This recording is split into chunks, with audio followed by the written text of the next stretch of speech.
So in today's news, RTX video cards finally out, and foldable phones from Samsung. Are they any good, or whatever we know? Well, stay tuned.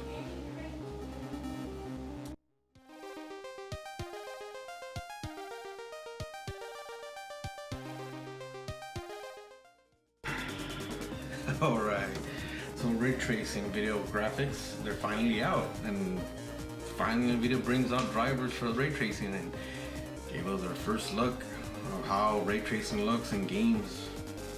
One game, that's Battlefield, but it's looking like the difference with ray tracing being on and off is noticeable in areas that have windows and puddles of water.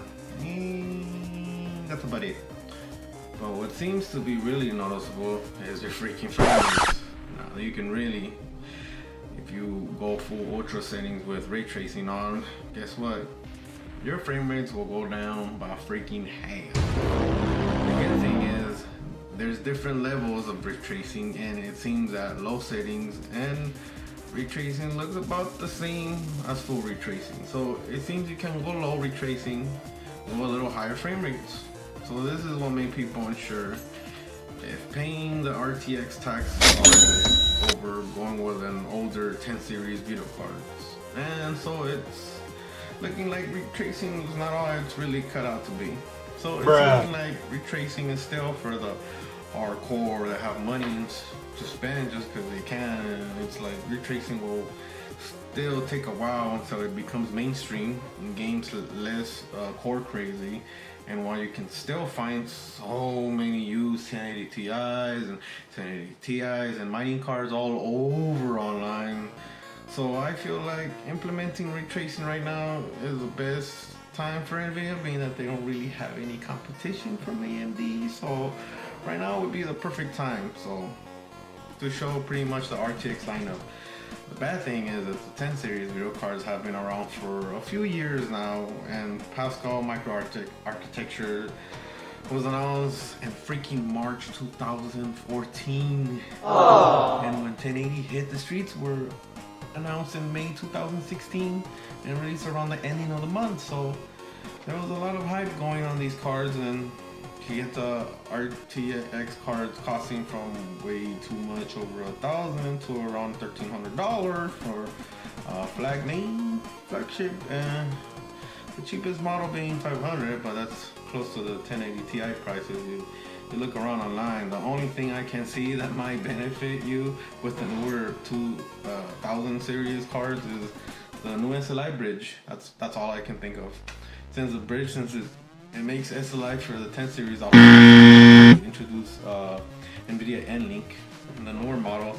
It's way bigger and a lot more powerful bridge, but SLI has been less relevant in the last couple of years, so it's looking like a lot of the people that were waiting for this card might have not been worth it in the long run, and it looks like they might have gotten screwed.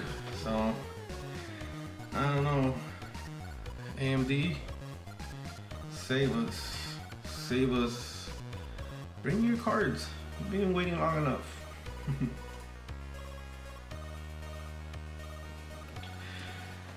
Foldable phones from Samsung. So Android finally brings out their foldable phones, and it looks like next year it might be the next big thing. For phones, of course, Samsung has really been wanting to be the first flexible smartphone, and sadly it came out, and it was called the Flex Pi from a really unknown company called Royale, and that thing barely folds, and the folding looks like it kind of flickers a little. But I mean, this is a version 1.0, so there's no surprise on that. And so Samsung has really been wanting to be the first bendable phone. So Samsung finally, busted out their Samsung foldable phone, being called the Infinity Flex display, and looks a lot better than the Flex Pi. Not looking like folded paper in the middle. The problem is when they showed the price, around $1,800. Yikes. So that's fully built. That's a fully built computer or a whole usable card. So of course it's a prototype that they showed in the presentation, and it was showed in the dark, dim lighting, so you can't see the foam, being that it's generation 1, and still kind of thick like a little brick. But I'm loving how we can bend screens now, even though Samsung showed all this a few years ago. But for the price, it's a little crazy. Yes, again, the rich lucky bastards that have money to spend won't buy this damn thing. But I applaud Samsung for trying crazy ass things and ideas, so props for that. So yes, Nvidia ain't hurting, the money department on Samsung ain't hurting neither, but they both can try anything in their situation. Must be nice. So my name's Jose Grande, aka Team Man. Like and subscribe if you like what I ramble about, and I will hopefully see you soon. Peace. Press the bell icon on the YouTube app and never miss another update.